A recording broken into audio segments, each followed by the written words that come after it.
As for making America safe, Donald Trump pardoned 1,300 rioters on his first day in office. His own Vice President, J.D. Vance, his own Attorney General, Pam Bondi, said he wouldn't do it. He did it. He pardoned 300 people who attacked police officers. Hey guys, welcome back to the channel. Today I've stumbled across this video, and oh man, you need to see this. We've got Mehdi Hasan going up against Carla Sands, who was the ambassador to Denmark during the previous administration, and they are clashing over the first 100 days, the economy, Supreme Court rulings, and some absolutely wild claims about photoshopped images that will make your jaw drop. Mehdi is coming with receipts, fact checks, and direct questions that Carla just refuses to answer, and the tension is absolutely insane. So make sure you watch until the end, and please comment down below where you're watching from. I really love to see people from all over the world connecting in here. Alright, now let's get into the video. If this is what the golden age looks like, God help us when we enter the dark ages of the Trump era. Right, now let's talk to two leading thinkers of the US political circuit. Carla Sands was President Trump's ambassador to Denmark during his first administration, and Mehdi Hasan is a British-American broadcaster and editor-in-chief of new media company Zetio. Thanks for joining us both. Happy to be here, Adam. Happy to see you. Carla, what would be your signature achievement you're looking for in the next 100 days? Right. Well, certainly it's promises made, promises kept. I'm enjoying the 101st day of the golden age of America. And what I hope to see President Trump do is he's right now in the White House surrounded by some of the top CEOs in the world, and they're talking about the investments that they're bringing to the United States, creating jobs. President Trump has already brought over 300,000 new jobs. Carla, President Trump has already brought a first quarter of negative economic growth, we learned today. President Biden was losing 6,000 jobs a month. President Trump has already added 9,000 new manufacturing jobs. Mehdi? Yeah, I don't know what the golden age of America looks like, but it surely doesn't look like a 101st day in which we have a negative quarter of growth for the first time since the start of 2022. Let's not forget, at the end of 2024, Donald Trump inherited an economy where the final quarter of growth was 2.4% annualized. Today, we discover the first quarter of 2025 is minus 0.3%. A majority of Americans, including 51% of Republicans, say they believe Donald Trump's policies could cause a recession this year. So not sure people voted for a recession or for more inflation from tariffs or for the decimation of their 401ks, the worst stock market 100-day performance since Richard Nixon. He has kind of taken an economy which that left-wing rag, The Economist magazine, called the envy of the world, and he's trashing it. And I'm not sure why. I'm not sure it's ideology, whether it's grievance. He's obsessed with these tariffs, even though every serious economist in the United States and across the world is telling him stop. Some of his own advisors are trying to tell him to stop, but he's not listening. So if this is what the golden age looks like, God help us when we enter the dark ages of the Trump era. Carla, you can't argue with the numbers, GDP figures today. Well, I can. Actually, I can argue with the numbers. So he inherited Joe Biden's numbers. It was an inflated economy from pumping taxpayer money. This was government spending, propping up the U.S. economy and creating unsustainable debt. The trillions of dollars of debt President Trump has promised to bring us a Donald Trump added budget. more to the debt in his first term than Joe Biden did in his term. Actually, he had COVID hit, so that's a tilt. That's not fair. COVID hit President Trump's best economy in the history of our country in 2019. Now he's bringing that economy back. You're speaking over me. I didn't do that to you. It's not really so polite. Yeah, let's be polite on the 101st day. Absolutely. Carla, I mean, okay, let's say there's another quarter of negative economic growth and we speak in 3 months' time. Is that okay? Is that a price worth paying for what Donald Trump wants to do to the economy? So what President Trump is doing is, and let's just remind all your viewers, the press in the U.S. covers President Trump 96% negative. It's a miracle he has any positive rating in the polls. But in the UK and EU, it's even more negative. So I'm sorry that your media brainwashes you, but the fact is President Trump is doing the hard work of righting the American economy, reindustrializing our nation. We were slipping into a service economy, and you cannot be a great power if you don't make things. You have to manufacture things. You have to make steel and aluminum. You have to be able to make your own ships, and you have to have your own rare earth minerals and prescription precursors. Okay, let me ask cannot Mehdi if he's be been... great without Carla, that. let me ask Mehdi if he's been doing any brainwashing lately. This is what I'm talking about when I say facts demolish propaganda. Because the moment Mehdi Hasan brings up that negative GDP number, negative 0.3%, you can see the entire Golden Age narrative just collapse. And here's what makes this so devastating. Carla Sands wants to talk about 300,000 new jobs. But Mehdi immediately counters with the fact that we're losing 6,000 jobs a month. You can't just throw out a number without context and expect people to not notice the contradiction. And the stock market comparison to Richard Nixon, that's not just a random dig. Nixon's first 100 days were during an economic crisis. And the fact that we're seeing the same level of market collapse tells you everything about what's actually happening to people's retirement accounts right now. This isn't abstract economic theory. This is real people watching their 401ks get decimated. But what absolutely gets me is when Carla tries to blame the previous administration for inherited numbers. She said this: "The economy was inflated from pumping taxpayer money." Okay, so let me understand this logic.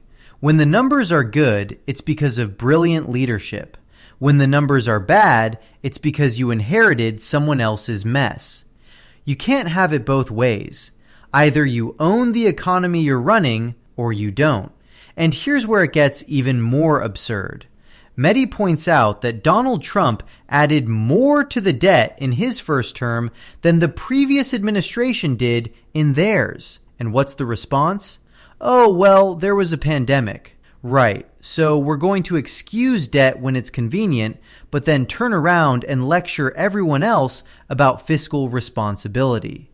The hypocrisy is just stunning. Now let's talk about the media conspiracy theory. Carla said this: "The press in the US covers the administration 96% negative." And then she goes further and says UK and EU media brainwashes viewers. This is a classic authoritarian playbook move. When you can't defend the actual policies, you attack the messenger. You delegitimize the entire institution of journalism so that when they report factual information, your base dismisses it as propaganda. It's dangerous, and it's exactly how democracies start breaking down. You have to understand what's happening here. This isn't about media bias. This is about creating an alternate reality where facts don't matter anymore, where economic data doesn't matter, where experts don't matter. You just declare everything fake and move on.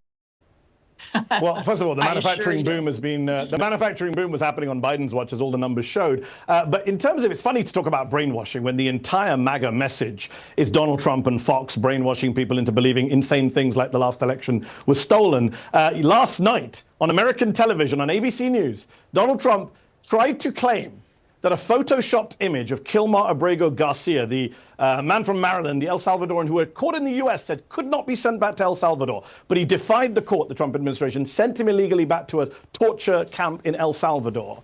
And Donald Trump went on live TV and 7 times, Adam, 7 times, he said that MS-13 was written on his knuckles, because this was the digitally photoshopped image that Trump was given by his aides and that they put out to right-wing media. It's a photoshopped image. Trump 7 times claimed to the audience that those numbers were really there on his hands. That is the level of delusion and gaslighting and dishonesty in this White House. I mean, every president lies. George Bush lied, Joe Biden lied, or Barack Obama lied. But no one lies like Trump. To take an image that's fake, that's photoshopped, that's demonstrably untrue, and repeat 7 times on national television. No, he had the letters MS-13. Is he mentally competent? We talked about Joe Biden's competence. Is Donald Trump mentally competent? Recently, he told Time magazine, Adam, that he won at the Supreme Court. The Supreme Court ruled 9-0 against Trump and said you must facilitate the return of Kilmar Abrego Garcia. They are violating the Supreme Court. They are violating lower courts. That is what they're doing in this 100 days. Okay, Carla, is your man relying on a doctored image and falling for fake news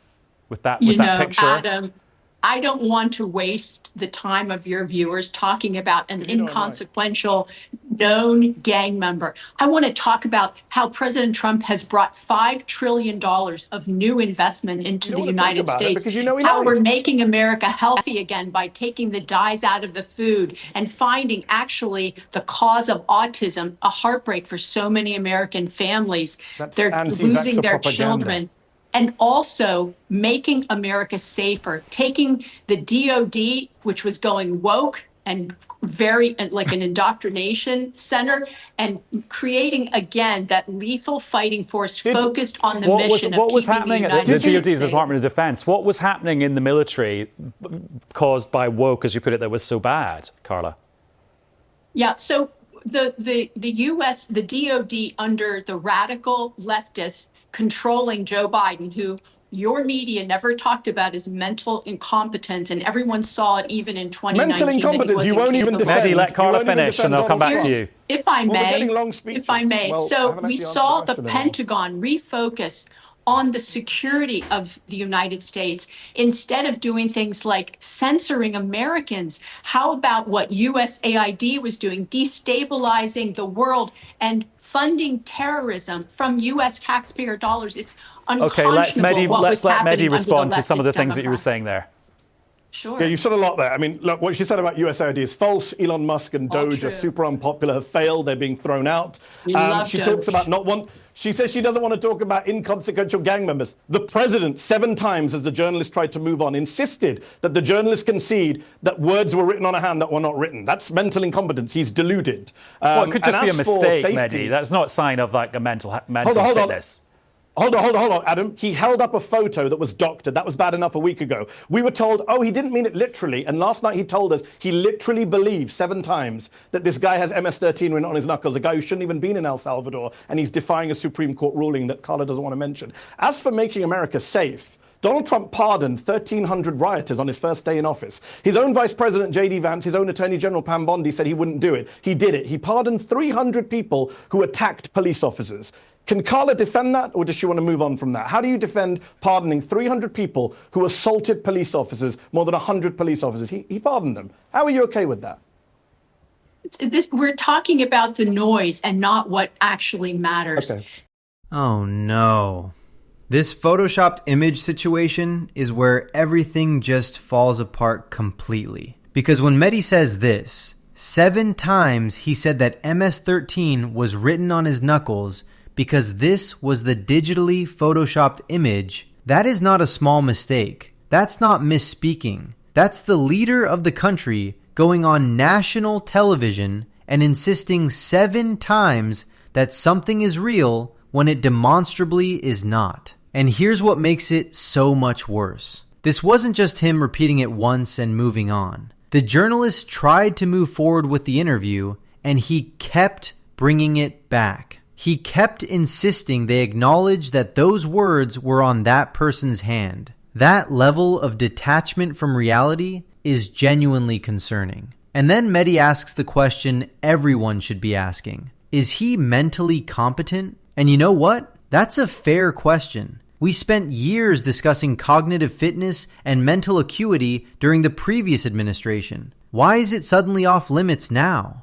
But what absolutely blows my mind is Carla's response. She said this: I don't want to waste the time of your viewers talking about an inconsequential known gang member. Inconsequential? You're talking about someone who was deported in violation of a Supreme Court ruling. 9-0. Not 5-4, not 6-3, 9-0. That means even the justices appointed by this administration said you cannot do this, and they did it anyway. This is what authoritarianism looks like in real time. It's not dramatic, it's not theatrical, it's just quietly ignoring the highest court in the land because you've decided their ruling doesn't matter. And when you're confronted about it, you dismiss it as inconsequential noise. That's the erosion of the rule of law happening right in front of us. Now let's talk about January 6th pardons, because this is where the cognitive dissonance becomes impossible to ignore. Mehdi said this: he pardoned 300 people who attacked police officers. More than 100 police officers. Think about what that means. We're talking about people who were convicted of assaulting law enforcement, people who were on video attacking cops with flagpoles, with bear spray, with their fists, and they got pardoned on day one. And you want to know the most revealing part? His own vice president said he wouldn't do it. His own attorney general said he wouldn't do it, and he did it anyway. So either they were lying to the public during the campaign, or he lied to them about his intentions. Either way, somebody was being fundamentally dishonest. And the question Mehdi keeps asking, the question Carla refuses to answer, is how do you defend that? How do you claim to be the party of law and order while pardoning people who attacked police officers? You can't. The contradiction is too obvious. So instead of answering, you deflect, you pivot, you talk about gas prices and jobs and anything except the actual question being asked. The fact that this Salvadoran, this El Salvadoran citizen had already had a removal order. He had had his day in court. He had had his hearings. He had come in twice. The Supreme Court says illegally. 9-0. He must be brought back. 9-0. So I don't think that the justices. Supreme Court of the United States actually makes American foreign policy. That comes from the executive. And so sometimes it's the not court a foreign doesn't policy get decision. it right. It's a due process decision. But at the same time, we need to see that our country is run in a constitutional way, and we have separation of powers, thankfully. But what I want to focus on is the great things that President Trump and his incredible administration are doing, bringing down the cost of gas. Does that include pardoning rioters? You haven't answered, Carla. Do you support pardoning rioters who attack police officers? Again, you're everyone speaking can tell over from me. your. You didn't answer my question. Don't even want the viewers to hear do you know what? the good news I'm just going to pause you both in the United States. just in the interest of people making sense of what's going on. Last few words from each of you. Do you think Donald Trump will be celebrating peace between Russia and Ukraine, brokered by him, in the next 100 days? Carla, yes or no? Wow, that would be an amazing thing, and we should all pray for peace between Ukraine and Russia. I really hope it's successful. He said it would be harder, that the Israel-Hamas war would be easier to solve than the Russia-Ukraine war. I'm hoping that between Putin and Zelensky and these peacemakers that are coming together, that it will be successful so that the killing ends. That would be the most wonderful 200-day celebration. So I hope that you're right, Adam. Mehdi, any chance? Adam, I'm glad you asked that question. Trump said multiple times he would solve the war in 24 hours before he entered office. We're now 240 hours in. We're 100 days into this thing. And 2,400, sorry, I can't even do maths. Yeah. 2,400 hours later, and he hasn't done it, right? Because he lies. Mehdi, you had me questioning your mental fitness after that. I know, my mental fitness, but I conceded I was wrong, and Trump's never done that. 2,400 hours later, he has not solved the Ukraine conflict. He's actually been tougher on Canada and Denmark, our NATO allies, than on Vladimir Putin. Thank you very much, both of you. And right there, that phrase, Carla said this: we're talking about the noise and not what actually matters. That tells you everything about the strategy. When you can't defend your position, you reframe the entire conversation as noise. You dismiss legitimate constitutional concerns, Supreme Court rulings, broken promises to your own team as distractions from what really matters. But what really matters? Economic talking points that aren't holding up under scrutiny? Investment numbers that don't change the fact we're in negative growth? This is a classic deflection technique that goes back decades in political discourse. When Richard Nixon was facing Watergate, his defenders called it a partisan witch hunt over a third-rate burglary. They tried to dismiss the constitutional crisis as noise. When you're looking at history, you can see this pattern repeat itself. The substance doesn't change, only the branding does. And you have to appreciate what the host Adam is trying to do here. He keeps asking Carla to answer the pardons question. Mehdi keeps asking her to defend it, and she will not engage. She physically cannot defend pardoning people who assaulted police officers, so she just refuses to acknowledge the question exists. It's like watching someone pretend they can't hear you when you're standing right in front of them. But let's talk about the Ukraine promise, because this is where the gap between rhetoric and reality becomes impossible to ignore. Mehdi said this: he would solve the war in 24 hours before he entered office. We're now 240 hours in. We're 100 days into this thing. And he's absolutely right. We were told this would be solved immediately. We were told it would be the easiest thing in the world. Just make a phone call, apply some pressure, done. And what's the reality? We're over 2,000 hours in and nothing has changed. In fact, as Mehdi points out, the administration has been tougher on our NATO allies, Denmark and Canada, than on the actual aggressor in that conflict. That's not just breaking a promise. That's revealing a fundamental misunderstanding of how international diplomacy actually works. You can't just walk into a centuries-old geopolitical conflict and solve it with vibes and phone calls. And here's what frustrates me most about all of this. These aren't small policy disagreements. We're not arguing about tax rates or infrastructure spending.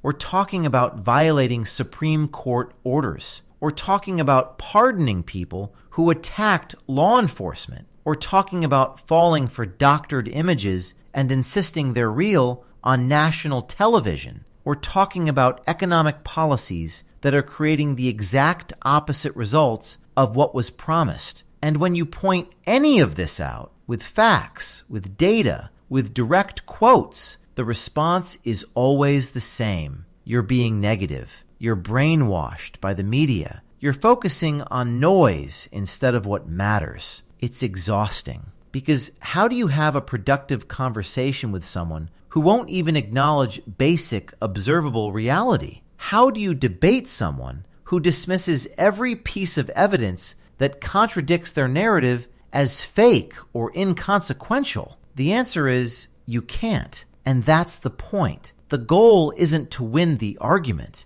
The goal is to make having the argument impossible. And that should concern every single person who cares about having a functioning democracy where facts still mean something. So what do you guys think of this? Leave your thoughts down in the comments. Please like and subscribe, and I will see you in the next video.